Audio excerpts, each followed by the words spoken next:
पिछला टॉपिक हम लोग पढ़े थे माइक्रोस्कोप, और आज जो हम लोगों का टॉपिक है वो है टेलीस्कोप।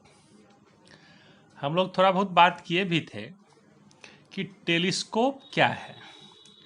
तो आप कहेंगे टेलीस्कोप भी एक ऑप्टिकल इंस्ट्रूमेंट है जिससे हम लोग डिस्टेंट ऑब्जेक्ट्स को देखते हैं। टेलीस्कोप का यूज हम लोग करते हैं दूर के ऑब्जेक्ट को देखने के लिए। तो आप यहाँ देखिए लिखे हैं कि the telescope is an optical instrument telescope is an optical instrument used for seeing the distant objects clearly and magnified। दूर के ऑब्जेक्ट को क्लियर देखने के लिए, बड़ा देखने के लिए हम लोग जिस ऑप्टिकल इंस्ट्रूमेंट का यूज़ करते हैं उसको हम लोग नाम देते हैं टेलीस्कोप। अब यह टेलीस्कोप दो तरह का है। पहला हम लोग कहते हैं एस्ट्रोनॉमिकल टेलीस्कोप और दूसरा है टेरेस्ट्रियल टेलीस्कोप। तो एस्ट्रोनॉमिकल टेलीस्कोप क्या है? तो आप कहेंगे कि एस्ट्रोनॉमिकल टेलीस्कोप एक ऐसा टेलीस्कोप है जिसके हेल्प से हम लोग हेवनली बॉडीज़ को देखते हैं। हेवनली बॉडीज़ दैट इज़ जो आप कहते हैं कि आकाश में जो हम लोग देखते हैं न, चांद हो, स्टार हो, सन हो, कोई प्लानेट हो, इन सब चीज़ों को जब हम लोग देखते हैं तो उसके लिए हम लोग डिवाइस यूज करते हैं एस्ट्रोनॉमिकल टेलीस्कोप। और एस्ट्रोनॉमिकल टेलीस्कोप में जो इमेज फॉर्म करता है वो इन्वर्टेड होता है। तो जितना भी हेवनली बॉडी है सब कैसा है? राउंड शेप का है। तो अगर इन्वर्टेड इमेज भी फॉर्म करता है तो हम लोगों को कोई परेशानी नहीं होती है। और दूसरा है टेरेस्ट्रियल टेलीस्कोप। टेरेस्ट्रियल टेलीस्कोप हम लोग कहते हैं कि अर्थ पे ही अगर दूर के ऑब्जेक्ट को आपको देखना हो तो हम लोग उसके लिए ये टेलीस्कोप यूज करते हैं, उसको कहते हैं टेरेस्ट्रियल टेलीस्कोप।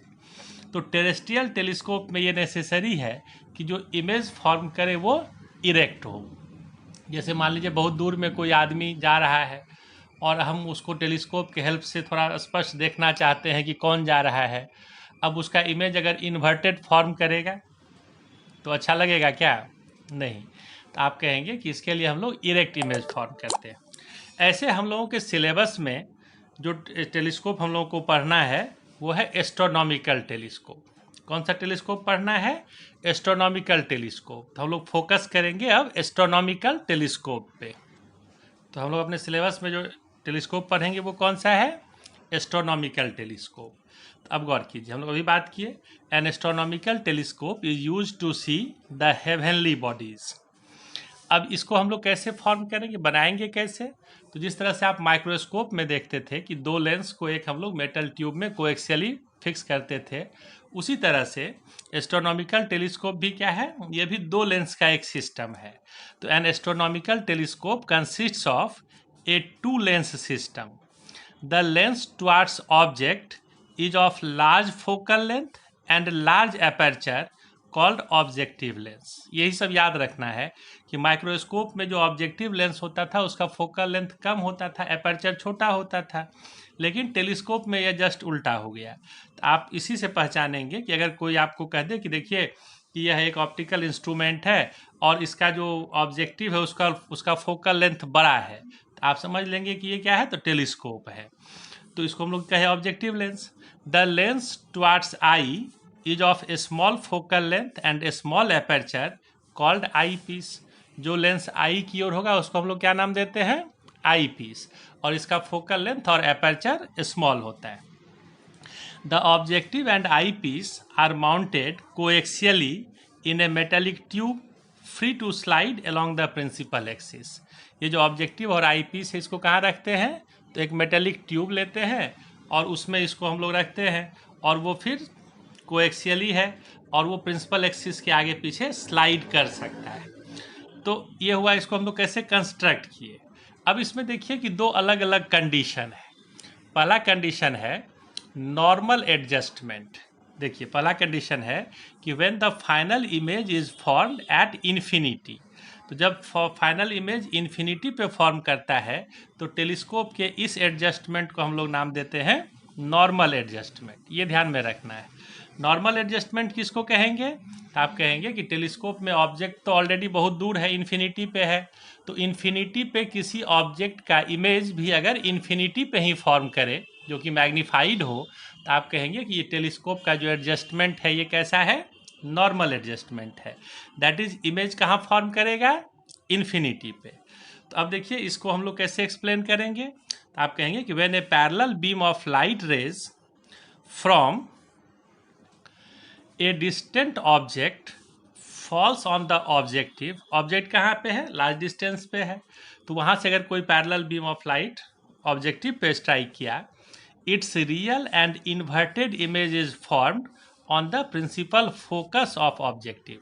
ऑब्जेक्ट अगर इन्फिनिटी पे हुआ तो इमेज कहाँ फॉर्म करेगा, किसी कॉन्वेक्स लेंस में, तो आप कहेंगे कि ये उसको फोकस पे फॉर्म करेगा। और यह जो इमेज फॉर्म करता है ये आईपीस के लिए ऑब्जेक्ट का काम करता है। This image works as an object for the eyepiece. The position of eyepiece is so adjusted that the object lies on its principal focus. अब हम लोग आईपीस को इस तरह से एडजस्ट करते हैं तो ऑब्जेक्टिव का जो इमेज है जो कि आईपीस के लिए ऑब्जेक्ट है वो आईपीस के प्रिंसिपल फोकस पे एडजस्ट हो जाए। और जब प्रिंसिपल फोकस पे ऑब्जेक्ट होगा तो इमेज कहाँ फॉर्म करेगा, तो इन्फिनिटी पे। तो आप कहेंगे and it's final image is formed at infinity which is highly magnified. तो ऑब्जेक्ट आपका इन्फिनिटी पे था, इमेज भी इन्फिनिटी पे फॉर्म किया, तो आप कहेंगे कि ये जो एडजस्टमेंट है ये कैसा है, इसको आप कहेंगे ये नॉर्मल एडजस्टमेंट है। अब इसके लिए डायग्राम कैसा होगा, तो डायग्राम को आप थोड़ा केयरफुल्ली ध्यान दीजिए। देखिए ये ऑब्जेक्टिव है, ये इसका ऑप्टिकल सेंटर CO, ये आईपीस है, ये इसका ऑप्टिकल सेंटर CE। अब डिस्टेंट ऑब्जेक्ट है, ऑब्जेक्ट को यहाँ शो नहीं कर रहे हैं, यहाँ से पैरेलल रे ऑफ लाइट आया। अब ये ऑप्टिकल सेंटर से लिए इसमें कोई डेविएशन नहीं हुआ, ये यहाँ से डेविएट किया और यहाँ पे आके इमेज फॉर्म किया। मान लीजिए इमेज का नाम हम लोग दे देते हैं AB। तो ये जो इमेज फॉर्म किया ये कहाँ किया, तो ऑब्जेक्टिव के प्रिंसिपल फोकस पे, यानी इसी पॉइंट पे FO है। और फिर आईपीस को हम लोग आगे पीछे एडजस्ट करते हैं कि इसी पॉइंट पे आईपीस का भी प्रिंसिपल फोकस आ जाए, यानी FO और FE दोनों एक ही पॉइंट पे कॉन्साइड कर जाए। तो अब देखिए कि अब इस आईपीस के प्रिंसिपल फोकस पे हमारा ऑब्जेक्ट है, एक रे हम लोग यहाँ से पैरेलल लिए, ये पैरेलल रे किधर से जाएगा, इधर फोकस से, ये पॉइंट आपका क्या हो गया, ये FE हो गया। और एक रे ऑप्टिकल सेंटर से ले लिए, तो अब ये दोनों रे कैसा हो गया, पैरेलल। तो जब हम इधर आई देखे रख के यहाँ पे से देखेंगे तो आपको ये लगेगा कि ये इधर यहाँ से पैरेलल इधर, तो इमेज आपका किधर फॉर्म किया, इधर। और कहाँ करेगा, क्योंकि parallel raise meets at infinity, तो आप कहेंगे इमेज कहाँ फॉर्म करेगा, तो इन्फिनिटी पे। तो ये इसका डायग्राम है, इसको प्रैक्टिस करना है, इसको याद रखना है। और फिर हम लोग मैग्नीफाइंग पावर अगर देखें, टेलीस्कोप का मैग्नीफाइंग पावर नॉर्मल एडजस्टमेंट में, अब देखिए the magnifying power of a telescope in normal adjustment is defined as the ratio of the angle subtended by the image at the eye as seen through the telescope to the angle subtended by the object seen directly when both the image and object are at their respective positions। Object जहाँ पे है वहीं रहने दीजिए, image जहाँ पे है वहीं रहने दीजिए, और फिर वो जो एंगल फॉर्म करेगा तो उस एंगल के रेशियो को हम लोग कहेंगे ये क्या है, तो मैग्नीफाइंग पावर। अब देखिए जब हम लोग टेलीस्कोप के थ्रू देख रहे हैं तो यहाँ से हम देख रहे हैं इमेज हमारा इधर फॉर्म कर रहा है, तो इमेज जो एंगल बना रहा है इसको हम मान लिए बीटा, और ऑब्जेक्ट जो एंगल बना रहा है ये एंगल यहाँ पे ले लेते हैं, ये मान लेते हैं क्या है, अल्फा। तो अब देखिए ये ऑब्जेक्ट जो एंगल है इसको भी तो आई पे ही लेना था, यहीं पे लेना था, लेकिन चूंकि ऑब्जेक्ट बहुत ज़्यादा डिस्टेंस पे है तो ये ऑब्जेक्टिव से आई पीस का डिस्टेंस उस रेस्पेक्ट में चूंकि बहुत कम होगा, तो एंगल यहाँ पे लीजिए या यहाँ पे लीजिए, एंगल क्या होगा, तो बराबर ही होगा। तो हम लोग अपनी सुविधा के लिए इसको ऑब्जेक्टिव पे ही यहाँ ले लिए। अब देखिए ये वाला एंगल अगर अल्फा है तो इसके वर्टिकली अपोजिट ये भी एंगल क्या होगा, अल्फा होगा। तो मैग्नीफाइंग पावर क्या हो जाएगा, तो आप कहेंगे कि मैग्नीफाइंग पावर क्या हो गया, beta by alpha. Magnifying power m equal to beta by alpha. फिर आप कहेंगे कि alpha and beta are small angles, क्योंकि ऑब्जेक्ट बहुत दूर में है तो एंगल तो स्मॉल होगा ही, तो आप कह सकते हैं m equal to 10 beta by 10 alpha, जैसे हम लोग माइक्रोस्कोप के केस में लिए थे। अब ये 10 बीटा कितना होगा, तो आपको फिगर से देखना होगा।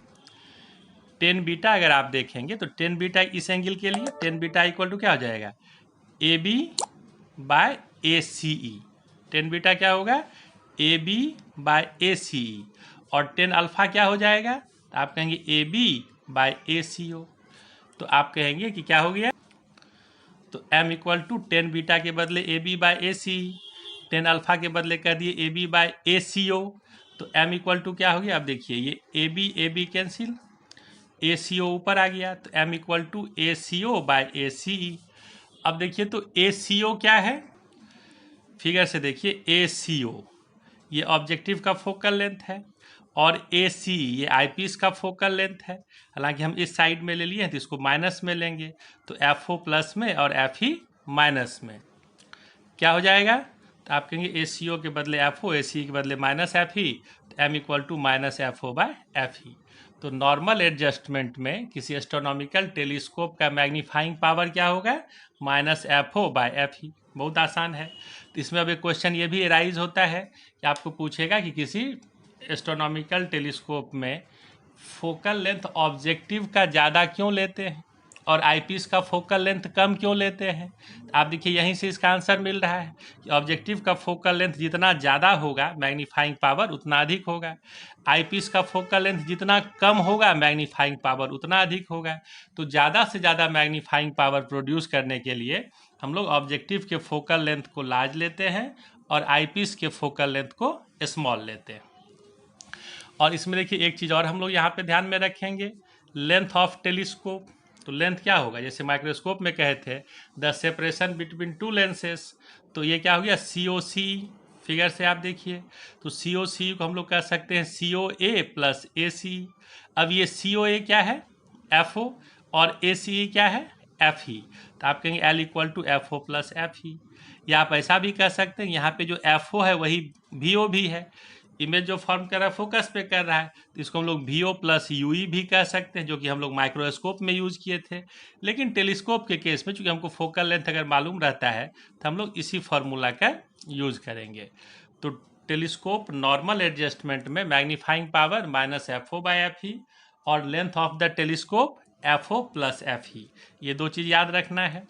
अब इसी में दूसरा कंडीशन है, when the final image is formed at least distance of distinct vision। पहला कंडीशन था कि when the final image is formed at infinity, तो उसका एक पर्टिकुलर नाम भी दिए नॉर्मल एडजस्टमेंट, लेकिन इसका कोई अलग से नाम नहीं है। हम कहेंगे दूसरा कंडीशन है कि जब फाइनल इमेज कहाँ फॉर्म करे, eight least distance of distinct vision, यानी आई से 25 सेंटीमीटर। तो इसमें अब कैसे करेंगे, आप कहेंगे देखिए टेलीस्कोप वही है, टेलीस्कोप में दो लेंस है, वो सब चीज़ यहाँ पे फिर अलग से एक्सप्लेन नहीं कर रहे, एक मेटल ट्यूब में है उसको आप स्लाइड कर सकते हैं। सिर्फ आपको करना क्या है कि स्लाइड करके आपको इस तरह से एडजस्ट करना है कि जो फाइनल इमेज फॉर्म करे वो कहाँ करे, तो eight least distance of distinct vision.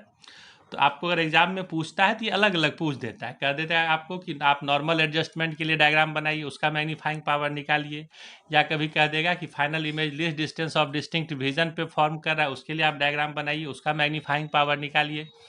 तो शुरुआती एक्सप्लेनेशन वही है, लेकिन सिर्फ डायग्राम चेंज हो जाता है। तो डायग्राम को हम लोग याद रखेंगे। तो डायग्राम कैसे होगा, अब देखिए वही बात यहाँ पे अब एक्सप्लेन कर रहे हैं कि when A parallel beam of light rays from the distant object falls on the objective, its real and inverted image is formed on the principal focus of objective। यहाँ तक तो बात सेम है कि इमेज जो फॉर्म करेगा वो objective के प्रिंसिपल फोकस पे करेगा। This image works as an object for the eye piece. The eye piece is so adjusted that the final image forms at least distance of distinct vision. Eye piece को आपको क्या करना होगा कि इसको जिस तरह से नॉर्मल एडजस्टमेंट में था, तो आई पीस को आपको ऑब्जेक्टिव से थोड़ा नज़दीक लाना होगा, ताकि जो दोनों का फोकल लेंथ कॉन्साइड कर रहा था अब वैसा नहीं करके आई पीस के लिए जो ऑब्जेक्ट है वो उसके प्रिंसिपल फोकस और ऑप्टिकल सेंटर के बीच में आ जाए, और फिर आपका इमेज जो फाइनल फॉर्म करेगा वो लीस्ट डिस्टेंस पे जैसे कि माइक्रोस्कोप में करता था। तो यही इसका एक्सप्लेनेशन है। अब जरा इसका हम लोग डायग्राम देख लें, गौर कीजिए। ये ऑब्जेक्टिव लेंस है, पैरेलल बीम ऑफ लाइट यहाँ आया, ये यहाँ से बेंड किया, यहाँ पे इमेज बना।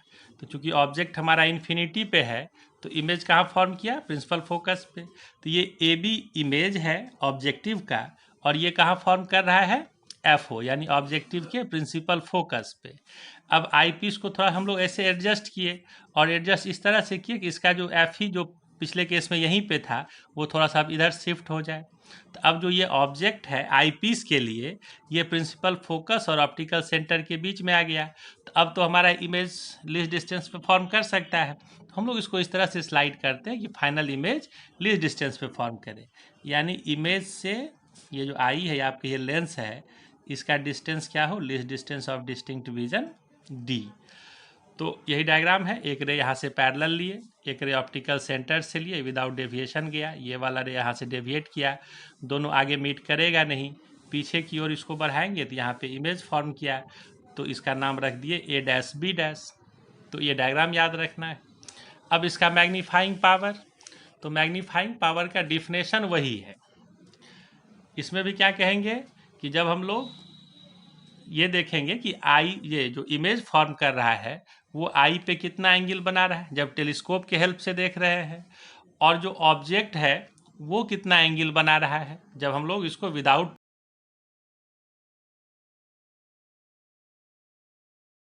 टेलीस्कोप के देख रहे हैं। तो फिगर से आप देखिए कि ये जो ऑब्जेक्ट है ये एंगल बना रहा है यहाँ पे अल्फा, और जो इमेज है वो एंगल बना रहा है बीटा। तो डिफिनेशन से मैग्नीफाइंग पावर क्या हो गया, तो m equal to beta by alpha. फिर आप कहेंगे कि beta and alpha are very small, therefore m equal to 10 beta by 10 alpha. अब 10 बीटा कितना हो गया, तो आप देखिए 10 बीटा फिगर से क्या हो गया, ए बी बाय ए सी, और 10 अल्फा, ये अल्फा है तो ये भी अल्फा है, वर्टिकली अपोजिट एंगल। तो इस ट्रायंगल में 10 अल्फा कितना हो जाएगा, तो आप कहेंगे ए बी बाय ए सी ओ। तो आप कहेंगे m इक्वल टू 10 बीटा के बदले हो गया A B by A C E, 10 alpha के बदले हो गया A B by A C O, A B cancel, तो m इक्वल टू हो गया ए C O by A C E. तो m इक्वल टू, अब देखिए ए सी ओ क्या है यहाँ पे, ए सी ओ यही हमारा क्या है, ऑब्जेक्टिव के लिए इमेज डिस्टेंस भी है, और यही हमारा फोकल लेंथ भी है, यानी हम कहेंगे एफ ओ। लेकिन अब देखिए इधर वाला जो ये ए सी ई है ये एफ ही, यानी focal length of eye piece नहीं है, लेकिन आप कह सकते हैं कि ये क्या है, तो ये आई पीस के लिए ऑब्जेक्ट डिस्टेंस है, तो इसको कहेंगे यू ई। इस साइड है तो हम कहेंगे माइनस यू ई। तो आप देखिए यहाँ पे हो गया M equal to A C O by A C E, तो M equal to A C O हो गया एफ ओ, और ए सी हो गया माइनस यू ई, तो एम इक्वल टू हो गया minus F O by U E. तो अब आगे अगर हम लोग देखें, इसको भी हम लोग चाहते हैं, इसको भी हम लोग एफ ओ और एफ ई के टर्म में या डी के टर्म में ले आए। तो आपके पास एक लेंस से फॉर्मूला है minus 1 by U plus 1 by V equal to 1 by F. अब आई पीस के लिए ले रहे हैं तो यू ई भी ई एफ ही।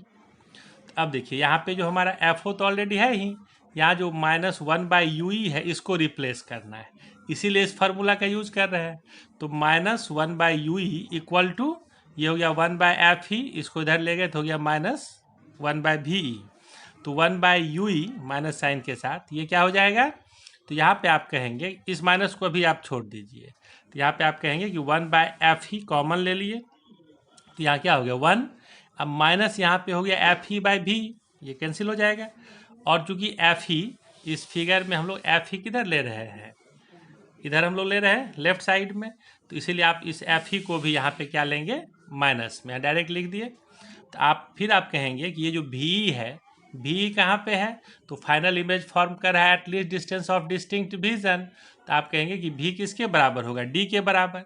फिर आप कहेंगे कि उसी साइड में जिस साइड में ऑब्जेक्ट है, तो भी इक्वल टू क्या हो जाएगा माइनस डी। तो अब इसको अगर हम इसमें प्लेस कर दें तो क्या फार्मूला मिल जाएगा, तो ये फार्मूला हम लोगों को मिल गया minus 1 by U E equal to minus 1 by F E, 1 यहाँ था माइनस, माइनस माइनस ये हो गया plus F E by D. तो minus F O by U E कितना हो जाएगा, तो एफ ओ रहने दिए, और 1 बाई यू ई माइनस है तो उसके बदले ये वाला टर्म आ गया, तो ये हो गया आपका minus F O by F E 1 plus F E by D. तो यही था हमारा minus F O by U, यहाँ मैग्नीफाइंग पावर मिला था, तो एम इक्वल टू आप क्या कहेंगे, minus F O by F E into 1 plus F E by D. ये भी देखिए एफ ओ और एफ ई के टर्म में आ गया, तो आप कहेंगे ये मैग्नीफाइंग पावर टेलीस्कोप का कब, जब हमारा final image least distance of distinct vision पे फॉर्म करे। ये आप देखिए कि अगर हमको यू ही मालूम हो तो हम लोग डायरेक्ट इससे भी निकाल सकते हैं। अब फिर इस केस में आप देखिए कि लेंथ ऑफ टेलीस्कोप, टेलीस्कोप का length L equal to C O C, L equal to आप कह सकते हैं सी ओ ए प्लस ए सी। अब सी ओ ए तो फिर देखिए एफ ओ है और ए सी क्या है, तो यू ई है, तो एल इक्वल टू हो जाएगा F O plus U E. Normal adjustment में था F O plus F E, इसमें हो गया F O plus U E, और एफ ओ ही हमारा वी ओ भी है, तो आप इसको कह सकते हैं V O plus U E. तो ये जो V O plus U E है ये हर एक केस में, ये माइक्रोस्कोप में भी काम करता है, टेलीस्कोप में भी काम करता है, लेकिन अगर टेलीस्कोप में निकालते हैं तो नॉर्मल एडजस्टमेंट में F O plus F E, और जब लीस्ट डिस्टेंस पे फाइनल इमेज फॉर्म करेगा तब आप कहेंगे F O plus U E. तो ये टेलीस्कोप का दो कंडीशन है। ऐसे टेलीस्कोप बहुत तरह का है, लेकिन आपके सिलेबस में एस्ट्रोनॉमिकल टेलीस्कोप था, और इस टेलीस्कोप में हम लोग चूंकि लेंस का यूज किए हैं तो इसको हम लोग कहते हैं ये है रिफ्रैक्टिंग टाइप टेलीस्कोप। इसी में आगे हम लोग एक और देखेंगे रिफ्लेक्टिंग टाइप टेलीस्कोप। तो टेलीस्कोप रिफ्रैक्टिंग टाइप, उसमें एक ही टेलीस्कोप है लेकिन दो अलग अलग कंडीशन है, तो इसको बढ़िया से तैयार करना है। ऐसे टेलीस्कोप और भी तरह का है। The first telescope was made by Galileo, उसको हम लोग कहते हैं गैलीलियन टेलीस्कोप, उसमें कॉन्वेक्स लेंस था, एक कनकेव लेंस था। ये telescope was also made by Newton, उसको हम लोग कहते हैं न्यूटोनियन टेलीस्कोप। तो टेलीस्कोप वेरियस टाइप्स के हैं, लेकिन आपके सिलेबस में जो है वो है एस्ट्रोनॉमिकल टेलीस्कोप, जिसमें हम लोग कॉन्वेक्स लेंस का यूज कर रहे हैं, इसको कहते हैं रिफ्रैक्टिंग टाइप टेलीस्कोप। तो इसको हम लोग आज आप आज तैयार कर लीजिए। तो माइक्रोस्कोप इससे पहले पढ़े थे, उसमें भी दो तरह का था, simple microscope, compound microscope. Telescope उसमें भी दो अलग अलग कंडीशन है, फार्मूला अलग अलग है। तो इसको अगर आप तैयार कर लेते हैं तो अब हम लोग इसको आज बढ़िया से तैयार कर लेना है, फार्मूला सबको याद कर लेना है, ताकि नेक्स्ट क्लास में इसमें हम लोग जब कुछ न्यूमेरिकल सॉल्व करेंगे तो वो आपको आसानी से समझ में आए। तो इस पर हम लोग कुछ न्यूमेरिकल सॉल्व करेंगे, और इसमें एक छोटा सा और है रिफ्लेक्टिंग टाइप टेलीस्कोप, उसको हम लोग डिस्कस करेंगे। फिर ये चैप्टर खत्म होगा और हम लोग आगे बढ़ेंगे। तो आज के लिए इतना ही, आज इतना आप तैयार कर लीजिए, इसको बहुत अच्छे तरीके से इसके डायग्राम सबको आप प्रैक्टिस कीजिए, है ना, और जो मैग्नीफाइंग पावर का फार्मूलास है वो सबको तैयार कर लीजिए। इससे क्वेश्चन एग्जाम में रहता है, और इस पर तब हम लोग कुछ न्यूमेरिकल अगले क्लास में सॉल्व करेंगे। तो आज के लिए इतना ही, थैंक यू।